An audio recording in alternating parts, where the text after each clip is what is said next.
Yeah, dear all, this is Tirupati Reddy Aram Reddy, Active Secretary at American Telugu Association. We are all familiar that ATA got established 3 decades ago, and the main purpose of this organization is to assist and promote literacy, cultural, educational, social, economic, health, and community activities of the Telugu origin people in US.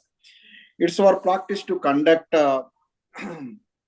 this educational, health, and immigration and other any social related seminars. As a part of this today, we are conducting immigration webinar by our legal committee chair, Madhurima Boyapati Paturi Garu, and Sunila Bali Garu will be the moderator for this webinar. The purpose of this webinar is to understand the immigration related issues and how to resolve the same. I look forward to seeing you all, hoping a productive meeting. If you have any questions or concerns, please do not hesitate to reach out our legal committee chair, Madhurima Garu. Thank you very much for ATA President Madhu Bamineni Garu for giving me this opportunity to give introduction about this webinar. And also special thanks to Anil Bodireddy Garu, Board of Trustees, and other key persons behind this webinar. Yeah, I hope this webinar going to be a great, event, for today. Thank you. This is Tirupati Reddy. Thank you, Dr. Aram Reddy Garu. As we just beginning with the immigration webinar, I want to introduce my good friend Sunila here, and we both practice immigration law. I practice from Orlando, Paturi Law, and Sunila works with the Somireddy Law Group. And we both, with our experience and expertise, we just want to discuss with a few hot topics. And as mostly are aware of, the H-1Bs is the most hottest topic, and especially with the H-1B registrations. So as we know that in the March, there was H-1B registration period started in the March and end by the end of the March. And this year, the recorded number of over 750,000 applications for the registration received, which is the highest. Obviously, out of that, they have to only choose 85,000, but the USCIS end up doing 110,000 applications, which is still 14 point something percentage. And a lot of those registrations or multiple registrations, that's the way the biggest and the hottest topic is going, So why there is more multiple registration after given the regulation very clearly about the attestation. So what is the consequences of it? How is the USCIS is taking that one? And what is our experience dealing with the multiple beneficiaries last year? These are the important topics we're going to be talking. And if you do have any questions regarding to this, keep posting in the whatever the channel you're looking into it, and we'll take those questions as it comes. Well, Sunila, I know you can jump in anytime. So it's going to be more conversational here. And do you want to say anything before we start on this conversation? Absolutely. First and foremost, well, thank you for having me. Madhurima, it's always nice to, meet you, be with you, talk to you, but like being on this panel is special. Sorry. So thank you for the opportunity again. As you just pointed out, everywhere we go, everything we do these days, all that we hear about is, H-1B, H-1B lottery, H-1B registrations, and more recently, the multiple registrations, right?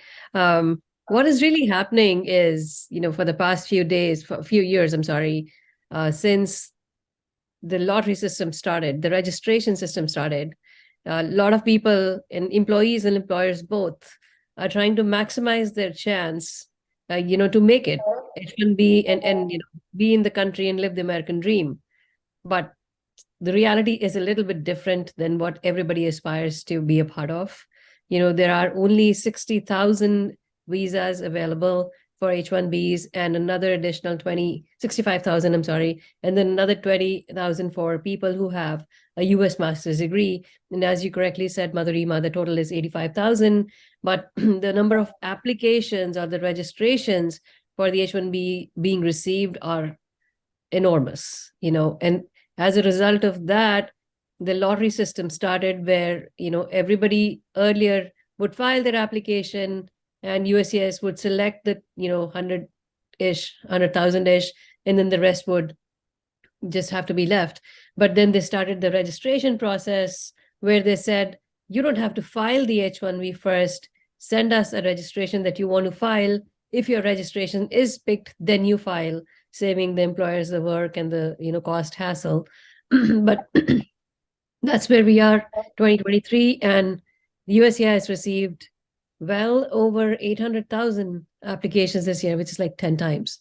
So what's going to happen now? And that leaves many questions. Are there genuinely that many people that want to get these positions? Or what is the composition of these 800,000 applications that have been received? What do you think about it, Madhurima? Yeah, especially I think that multiple registrations, we did see a part of it not so high as this year. We did see last year also multiple registrations. I think that what really made this year alarming, especially in last 2 weeks, right? Is having this 96,000 or 98,000, whatever those applications was done multiple with the collusion of the same or similar partners of the few technology companies or similar companies, I could say. I guess that's what it's alarming, right? And also what's make us more alarming from practitioner side is we did see a lot of NOITs, obviously notice of intent to deny, notice of intent to revoke, which was filed last year, is coming out recently or coming out from the end of the last year. I guess, we did see that what is happening and what's going to happen this year. That's what the biggest alarming thing is, So the question is coming, I'm sure you're also getting the similar questions, is, so what does it mean to the employers and what does it mean to the employees, So what do you think from employer side? Yeah, no, absolutely. Let's step back a little and talk a little about multiple registrations, So there are various scenarios in where we can have multiple registrations. Sorry, I'm really battling allergies, so I'll keep doing this throughout. But what is multiple registrations? Multiple registration basically means one employee has filed for an H-1B multiple times through different employers. Okay. Is that always a problem? Perhaps not. If I am a fresh graduate and I have 3 offers from 3 different companies and all of them want to file for my H-1B, is that really a problem? What do you think, Madhurima? I mean, that if it is a legitimate offer, it shouldn't be a problem. So the question is, what is legitimate offer? What's a legitimate offer? Legitimate offer is, again, I am an employee and I go, approach an employer, or I see an opening with an employer and say, hey, I want to be considered. And then they like my resume and they said, okay, we will, love to have you, but since you're a foreign national, you need an H-1B, I'll file for you. Similarly, I go to an interview B where the same thing happens. And then I go to an interview C and the same thing happens. And maybe 2 of those 3 or all 3 of those employers want to file for me. Nothing wrong with it. It was a genuine situation. I went in genuinely with my genuine credentials. It's a genuine company. They have genuine work. It's a legitimate offer in that they really want to hire me. And they're completely unrelated companies. The A company doesn't know who B is and the B doesn't know who C is. And even if they know, they don't know that I'm working with them, and they file for me. Do you see a problem with that? I don't see a problem at all when you have the legitimate offer, but the question a lot of clients has is, do we have to establish in a documentary with a job offer? How do we show that we have the legitimate job offer is the very frequent question. And again, I mean, as different as the H-1B world is from the real world, it's not that different at all. I mean, in a real world, how would you tell somebody that you have a job offer? You go back and you say, hey, here's my offer letter. They offered me a job. And similarly, H-1B employers are supposed to be doing that too. Are they doing it or not is a separate question, for different various reasons. I mean, I'm not saying everybody is the same. Different companies work different ways. Different employers have different practices. And some don't have any practice at all, which is okay too, But ideally, a bona fide job, if I am a company who really wants to hire somebody, I will have some communication with that person, right? here's the Exactly. job, these are the job duties, this is your salary, this is where you're going to come, and these are your work hours, right? At least a job opening, right? Posted somewhere, there is a position Something. available, Yeah. obviously, Some sort of communication by which I can establish that they wanted me to hire me. And that's it. It could be an email, it could be, a formal job offer letter, or it could be some sort of a confirmation or communication. But the problem is happening where, a lot of companies, or for example, let's say there is one person, one employer A, he has a company. And then he goes ahead and opens another company, let's say company B, same employer.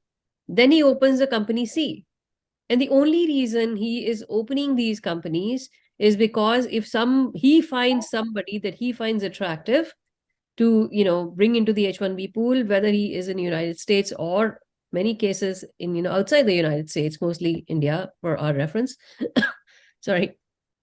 He will file for that person from company A. Then he will file for that person through company B.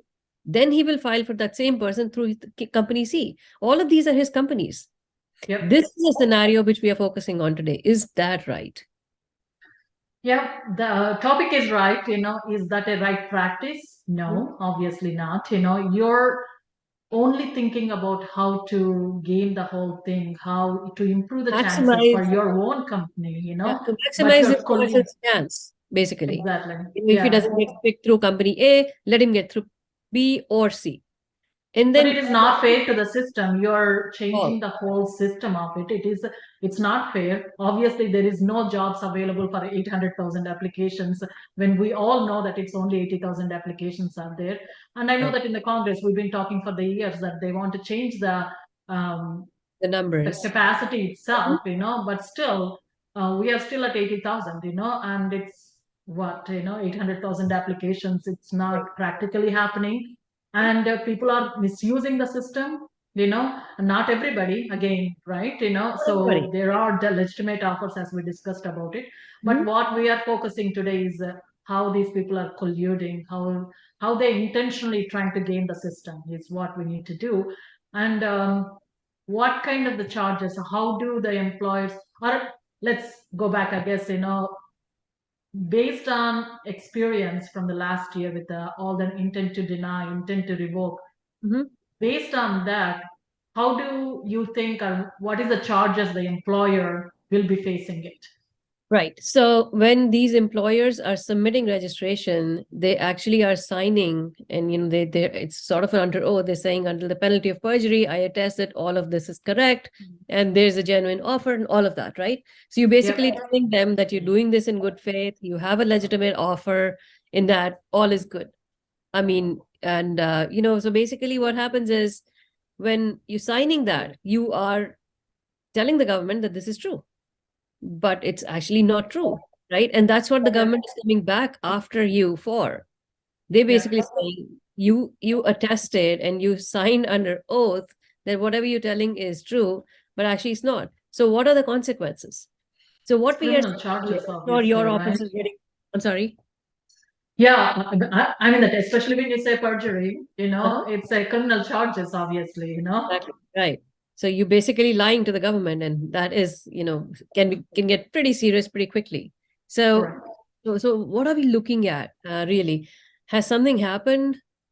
Perhaps it's not come out, but what we are seeing in real time, and our office gets a ton of these every day, and I'm sure it's the same story in your workplace, a lot of notices of intent to revoke.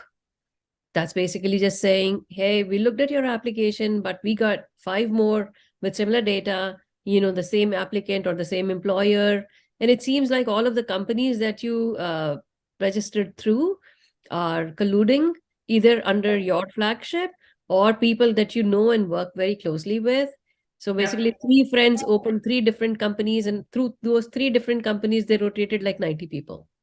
And they're pretty deep in the investigation and the background check. They're even telling the whole relationship, how this company and this partner, and how the familial relationship or the friendship or whatever, they're opening up everything, you really have to be careful. Yes. Absolutely. I mean, I'm surprised, without getting too much into the detail of a particular company. We got a notice last week wherein they're saying, sorry, Company A and B are owned by the same person. Company C is owned by the wife of the friend of this person. You know, I mean, they are not leaving any stone unturned in investigating this and going deep into who's related to whom.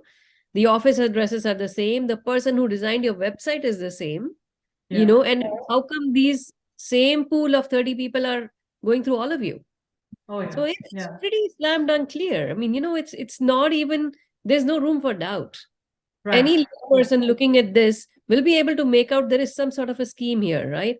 Let alone a total, like, this is a whole made up scenario in which we are trying to see what to do to maximize these people's chances, but we're actually subjecting them and exposing your own company to various serious criminal Yeah. consequences here. And they're pretty serious about it, and I know that we only probably saw less than 5% of those noids last year, but Mhm. definitely we should expect a lot of them this year, those things, and we'll tell the employees to be very, very cautious and make a right decision to see that right now you have a time until the June 30th, right? Obviously, you make a decision. If you are one of the person who knows that intentionally you signed those petition, or file the multiple registrations, think about twice before you even send that petition out, or the question also comes is, even they don't file the H-1B, just by registering itself is a problem. Yeah, they have had some exposure already, Right. but you can mitigate the damage further because At least, yeah, exactly. That's what it is. If you do know that you're one of that person, do think about it twice before you go ahead and file it.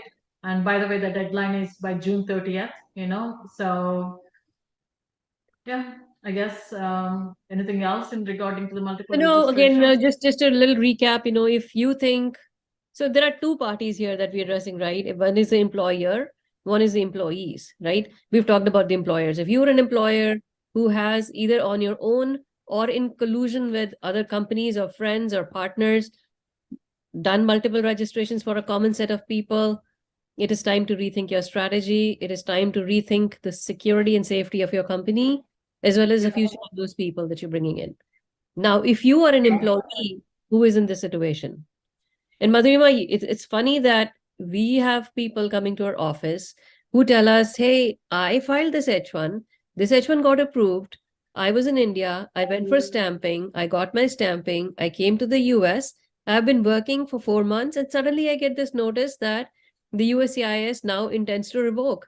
And they are saying somebody else filed for me. I have no idea. Have you Yep. seen something like that? Yeah, I don't have a personal experience with that, but I heard multiple scenarios with other colleagues with that. I think that sometimes the employers are just picking up randomly from this different career, Career I guess fairs, the websites and other things, like, and just randomly filing it, yeah. and which the beneficiary has no idea that somebody actually used it. And that's again the criminal act, obviously, It is. It's a it's lot of against the constitutional right, there's a lot of problems. This is identity theft. This is, privacy, invasion of privacy. There's a lot of issues here. How can Exactly. you just find somebody's information and just do Mhm. it and then approach them? Now, that is where the question of a legitimate job offer comes to. Did you ever offer Exactly. them a job? Did you ever Exactly. even talk to them, interview them? Like, does it happen like that? So that's a And problem. it And is a good practice to have that job offer letter. You don't, I mean, that you can obviously can be very small or bigger. The agreement can be in a different ways, but you can always put the terms like upon the request of the H-1B, upon the immigration something. benefit and stuff like that. Uh-huh. But the thing is, it's a good practice in general to have that evidence as a part of the As future part of the market. whole candidate file. I mean, for your security Exactly. first of all, and then obviously to protect your employee too. Yep. And There also could the be, beneficiaries, making sure that beneficiary is also not getting in trouble with all right, these things. right, exactly. I mean, there could very well be a situation where the both employer and the employee acted in good faith, but a Mhm. third party did something without the knowledge of these two. Exactly. And Exactly. if something like that has happened, I mean, there is defenses available. I don't want everybody to just run away scared from this whole thing. If you've done Mhm. nothing wrong, if you've done everything lawfully, if you've been abiding by the guidelines, there's nothing to fear, even if something were to happen. Come Exactly. talk to somebody, get advice from a professional. There Yeah. can be situations. We are in a very uncertain world right now, but that doesn't mean it's a lawless world. Yeah. The The law is whole good. system is not a bad thing, but we just don't want to increase your opportunities by doing something illegitimate, So we're just encouraging the employers to be using the system as best and as right way they can, So which is the proper thing to do, I mean, yeah, and then briefly, you said, what are the repercussions? The repercussions can be criminal. I mean, there's obviously obstruction of justice for many people that you're getting in their way. This is also visa fraud of a sort. So be careful. These things go a long way, and let's not think just short term for this year, 5 more employees. Let's think of your company, your own self, everything. Everything is at stake here. So That's true. Again, June 30th is a deadline for whoever got selected. And if you have a legitimate offer and everything is fair enough, please go ahead and file by June 30th. And if there is something you need to double think or you need to discuss with your attorneys to see that if you are one of that employer by knowingly or not knowingly is involved in the multiple registrations, do discuss with your attorneys to see what is the best way to go forward, And by ending this subject, I think that the common question we're also getting is there is a second round of lottery? What do you think? Yeah, I mean, I am hoping that there will be. And my hope basically stems from the fact that once they're able to eliminate multiple registrations, that's what they're doing now. Like if they find like, somebody's clearly just engaging in a scheme to maximize their chance. I mean, I think they will go as far as just, retracting all of those. And by that, I think more spots will open up. I mean, it's more than 100% multiple registrations this year. So, which means, Yeah. if half of them are already gone, then we're looking at 300 some left. We don't know. I mean, there is a chance there may be a second round. We will. But also the USA's also selected 115,000 Correct. already, because out Over of and the above. 85,000. Yeah. But I mean, so my hunch also is because most of the people who have done something out of line here are not going to file those cases. So the Right, numbers yeah. may be available, but we will see. We'll see come end of June and July, we will have a better picture. Yeah. Anil, you have a question? So, yeah. So, We can hear you.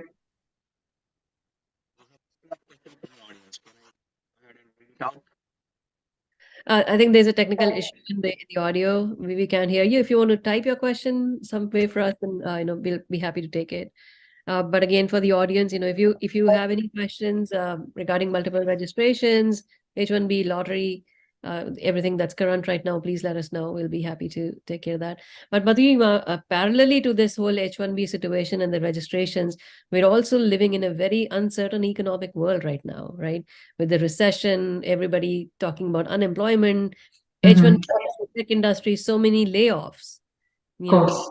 We did Unprecedented. see that a lot during the holiday season. It started actually last year by October with all the MNCs layoffs, and I think that's the topic we're getting into the next, right? Yeah. Right. I mean, you just briefly want to touch base into, a lot of these resources, especially in the tech sector, are H-1B resources, right? And unfortunately, or fortunately, I mean, we are in a world where they don't have much time, but everything at stake once they hear the bell go, right? Back in the day, if you remember, if H-1B resource lost their job, they didn't have anything like a grace period to leave the country. They had to pack their bags overnight, sell everything, and just leave. A few years ago, USCIS started with what's called the 60-day grace period now. So if a H-1B resource loses their job for some reason, they have 60 days to figure out alternate arrangements, which may include either finding another H-1B employment, or if they want to go back to school, then, going back on F-1. If they need some more time to wind up their affairs, they can, change their status to B1, B2. You have to sell your home, your child is completing school, things like that. And then in the meanwhile, if you can find something, you can do it. And if you find a H-1B job, you can go back to H-1B. But, that's where we are. And what's your hunch on how things are going to be in the next couple of months? And if somebody were to find themselves in that situation, what do you think their opportunity or options are? The first thing I do want to tell everybody is it is so good to have the 60-day grace period, but I do want you to look at the I-94 because if I-94 ends before the 60-day period, obviously I-94 is more valid than the 60-day Great period. point. Let's say that I-94 ends in the next 30 days and you do have 60-day period, but your I-94 ends, you have to take the I-94 as the priority. Whichever. So, I mean, well, I can't talk anything about the economy wise. I don't know how the world is going to be going towards it, but the layoffs thingy, obviously, I think that it's a continuation of what we saw during the holidays. You know, the biggest challenge and the question a lot of people has with the severance package, right? You know, they do say that you don't have to Can- work for us, but we are going to give you the pay slips next 2 months or 3 months. You know, Madam, so can a you hear lot me of now? Yes, we can hear yes, you. we can hear you. Okay, let me come. I mean, so we have a couple of questions from the audience on the multiple visas. Can we go ahead with that? Yes, please. Sure. All right, 1 second. All right, there is a Gaurav Mujandar. Hi, good afternoon. My question is, how to raise a concurrent visa, and can my current employer restrict me to work under concurrent H-1B? This is not a Thank you. multiple registration question. Yeah. You It's want not to a go? multiple registration question. Let's just take it anyway. So it's a question about concurrent H-1B. What a concurrent H-1B basically means you are on H-1B already, but then another employer also wants to sponsor you for employment based. Can you do that? Yes, the law allows for it.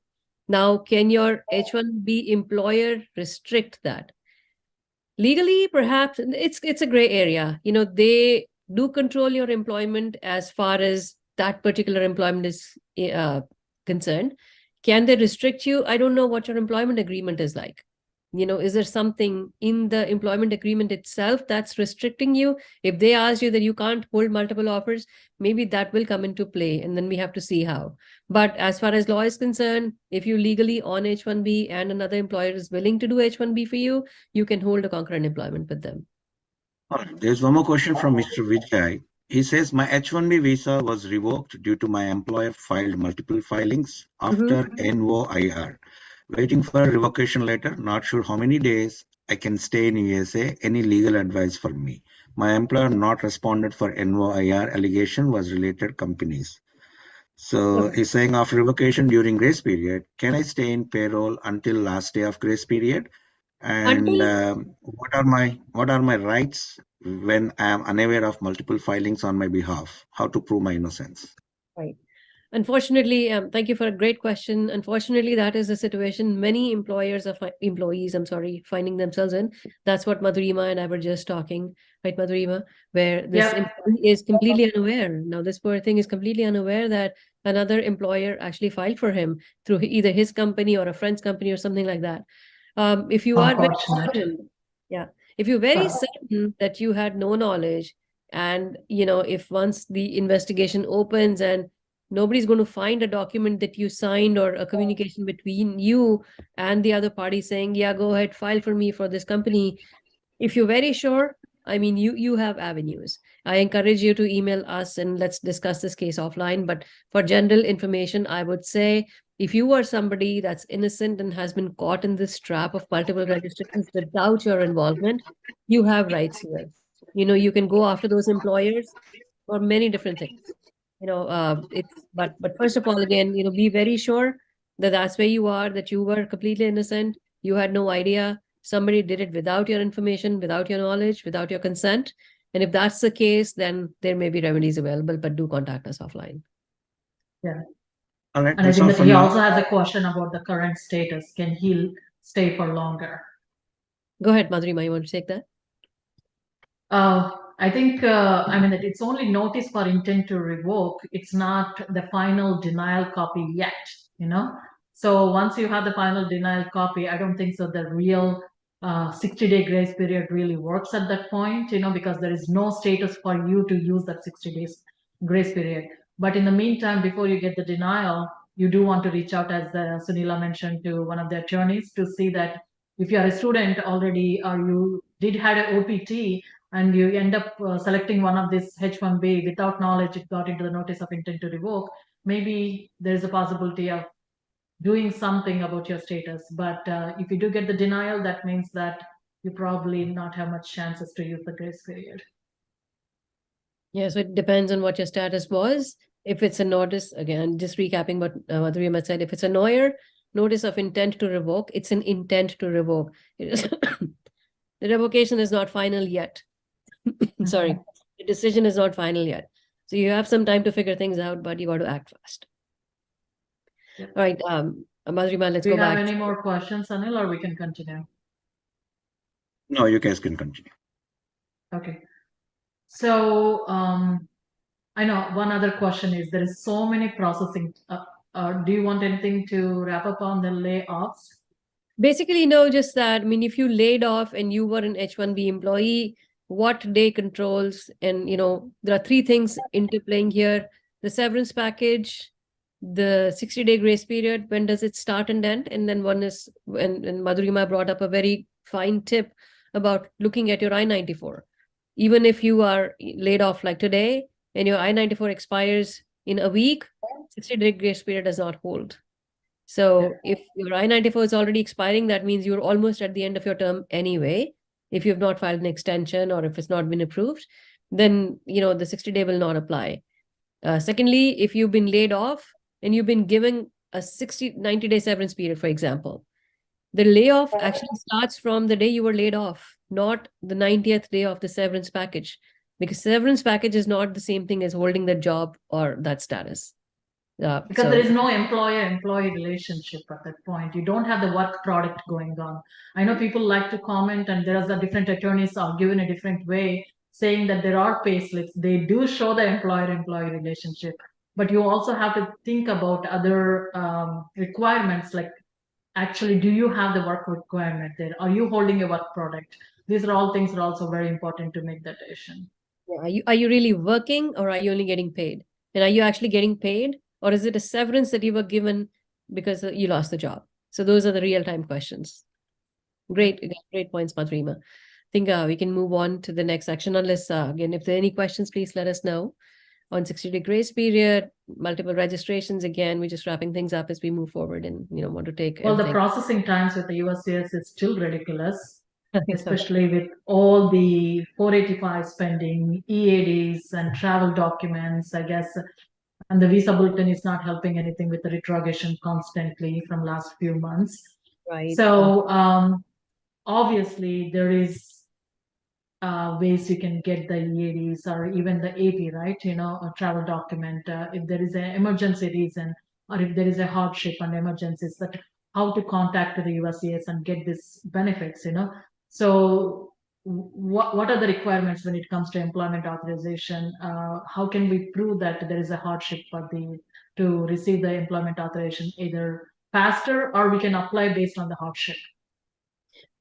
Great point here again. So what we are talking about is, let's say you've been laid off, and is there any way, in a lot of people, and just like this other question we had, how do I stay in the country? How can I stay? How can I protect my status? What do I do? There is a little bit of a good news for people who are on H-1B and have their I-140s approved already. Mm-hmm. Even if your dates are not current for filing the 485, even if your priority date is not current, but you have an I-140 approved and you've lost the H-1B job, there may be ways you can get an employment authorization for 1 year if you meet certain requirements. It's called a hardship EAD. One of the requirements is either you or one of your dependents has very critical medical need. Children could be sick. They could have some situations which needs you to be here in this country so they can be taken care of. Otherwise, it's a severe financial hardship due to unforeseen circumstances. Something changed in your family, back home. There was some problem here with the employer and you retaliated. And as a result of that, you had to lose your job. There's other unseen. We're also looking at a lot of factors related to inflation right now in this time and day. And that has actually helped some people in overcoming this difficult time in their lives and getting the emergency EAD. So, but again, if there's, the key here is extreme hardship. Yeah. Just losing the job is hard. I understand, and we understand that, but that alone is not the basis for getting the EAD. Mhm. There has to be more extenuating factors. For example, medical needs, severe family circumstances, children. Yeah, financial hardship is something it's hard to prove. But compelling circumstances, as you mentioned about the medical, life-threatening things, either to your spouses or to your kids, those things are something easily to be established because obviously it's a life-threatening situation and there is evidence to prove and all those kind of things. Financial hardship probably it's very hard for the USCIS to not accept just those by things. itself. I mean, Yes, it's a financial hardship for anybody that loses a job, whether or not H-1B. So Right, that's right. it's already hard, and not undermining that, but that alone is not the basis for this new benefit. The bar is higher. They need more than just the financial hardship. It has to be critical, it has to be family related, it has to be life related. But again, if you are in that situation, the determination is made on a case by case basis. USCIS looks at every case differently. There is no one rule that fits all situations. So if you have something like that, please contact an attorney, and I'm certain they'll be able to guide you with what's best for your case. Yep. I think that the last question, right? Okay, a lot of people applied for the H-1B. The same people got 10, 20 applications got picked, and I didn't even got picked one H-1B. What should I do now? I mean, obviously, if you are here as a student and you still have the OPT, please continue to use, right? And if you finished your OPT, you may want to think about it, doing something more higher studies and try to get on the F1 again, or if your spouse do have existing work visa or something, maybe you want to be dependent, or if you do want to work, and what other options are there? Sunila. Great question, Madhurima, again. There is one particular resource in one particular area that very few people look into in the H-1B world. That is called H-1B through non-profits. While H-1B is mostly used by the for-profit industry, there are a lot of non-profits in the tech sector, hospitals, research organizations, other government bodies that also do H-1Bs for technical people, but they are non-profits. Or education institutes are one of the topmost, actually, universities. Absolutely. Universities, again, and hospitals, and and these could also, the interesting thing is these could also be for-profit institutes. They're working for a non-profit, and they will employ these resources in those positions with those companies or those hospitals or those organizations or those universities. So for example, as students, when we go to these schools, all of these schools have something called an entrepreneur program in their business school, or they have a career cell. Those places also have employment opportunities for students, and those are all exempt organizations.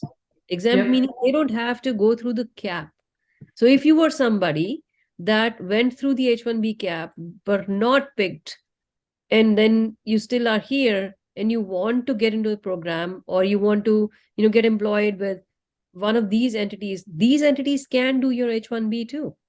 So look at the nonprofits, and again, nonprofits are not just some self-help centers and things like that. I mean, those are all great organizations for a cause, but there are other organizations, again, like I said, that can do a nonprofit. And the good thing is, if you are working part-time for a nonprofit, for example, if you're working 20 hours a week for a nonprofit, you can do a concurrent for-profit H-1B and work in your regular tech industry. So for example, if a hospital has a database position, again, database entry, or a data science engineer, or somebody work on their hardwares or in their network space, or as a business analyst, or control their reporting tools, whatever, different technical positions, there could be so many of those. If they were to hire you just part-time for 20 hours, based on that H-1B, which is a non-profit, you could approach a for-profit or a regular IT employer if they have a position, and they can hire you in parallel for up to a full-time position too, like 35, 40 hours if you can carry off the load for 60 hours, that is, but you can do it. So that's an opportunity not many people know, but I encourage Yeah. people to look into those things. And also, they can be applied anytime during the year. They don't have to wait for April, October, whatever this the They're not regular subject to cap kind of Yeah. things, you know. And They can do we it. done this non-profit H1Bs, even for the smaller non-profits, you know, as long as they're connected to one of these existing educational institutions, health resources, or anything like that. There's a list of the employers who are cap exempted. When we say cap exempt, they are not actually the H1B cap exempt. The employer is the cap exempt here. So you need to look at it who comes under the as an employer cap exempt. Most of them are educational institutions and like a universities or the schools, and also a lot of health related and the research and the army going, all those kind of related things. But you don't have to be in that bigger institute. As long as that nonprofit is connected to that bigger institute, or the purpose of that employer cap exempt thing, you're still eligible to file this. And it is a great source. I know you're right. You know, a lot of people don't use it.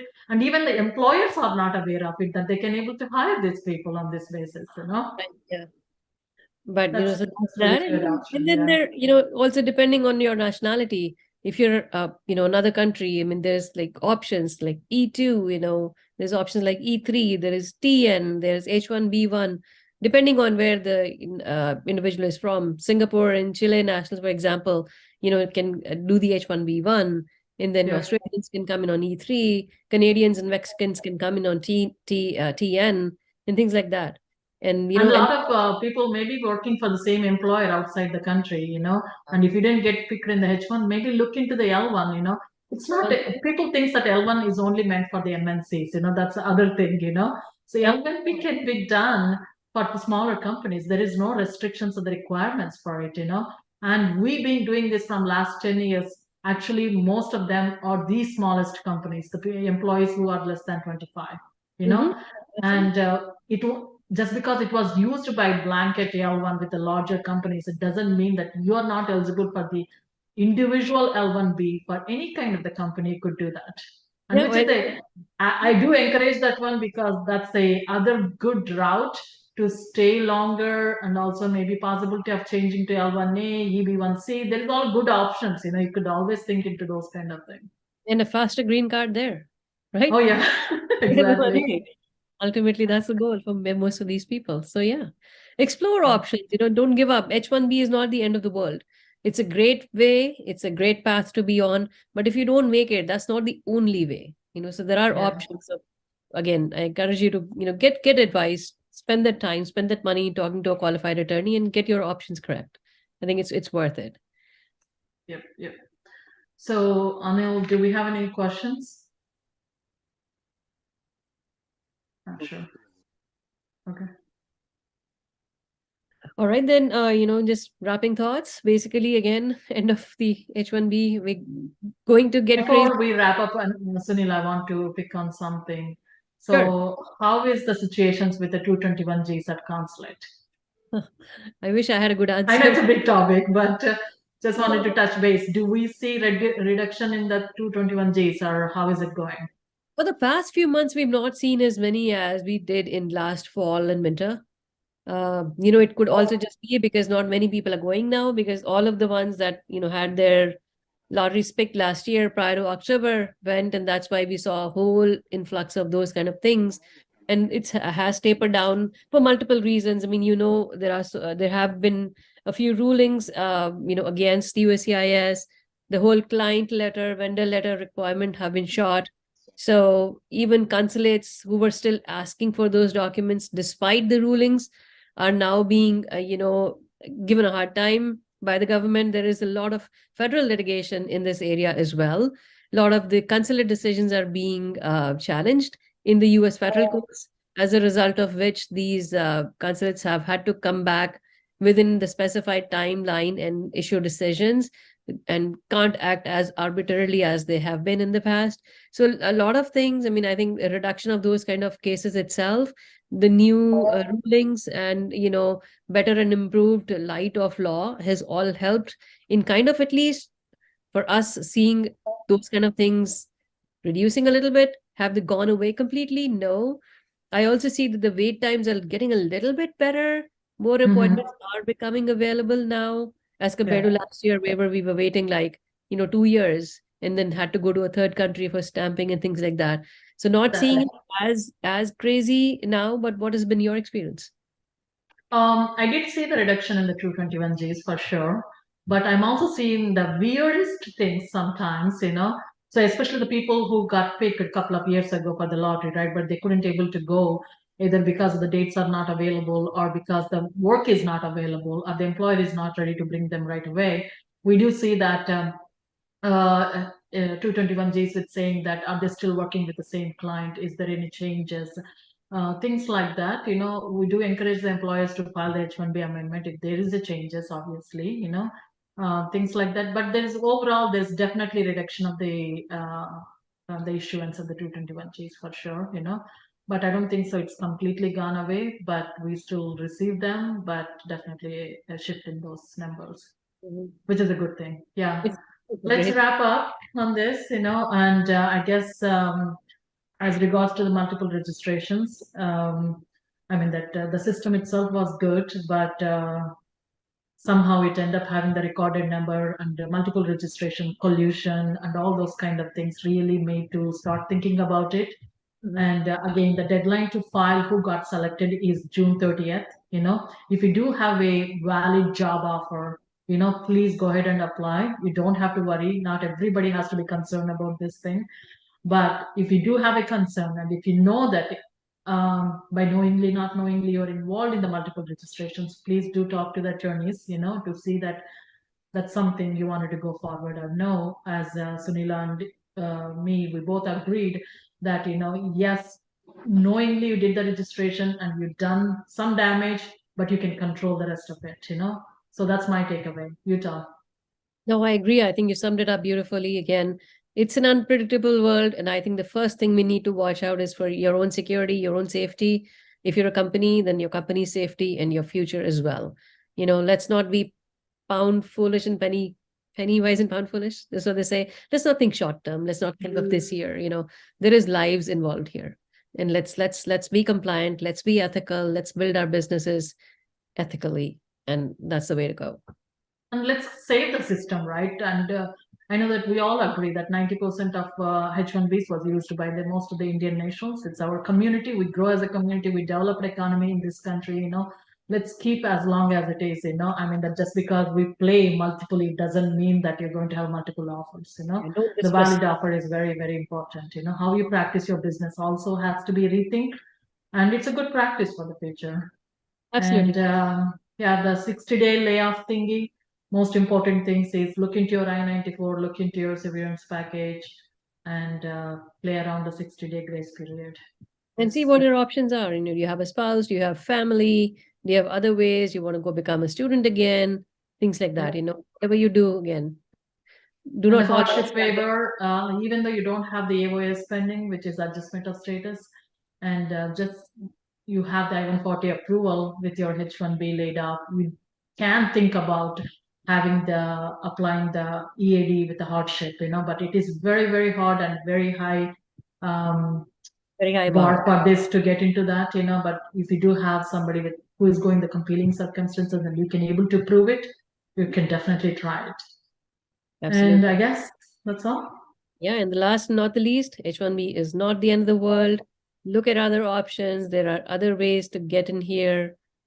Stay compliant, do not fall out of your status, do things right, pay your taxes, be compliant with the law, and things work out eventually. And non-profit is a great idea to do it as a option. Yeah. Right. Well, I'm thinking that it is a productive webinar. And Atta Thank you very much. A lot of these things. Thank you very much, Madhurima Garu.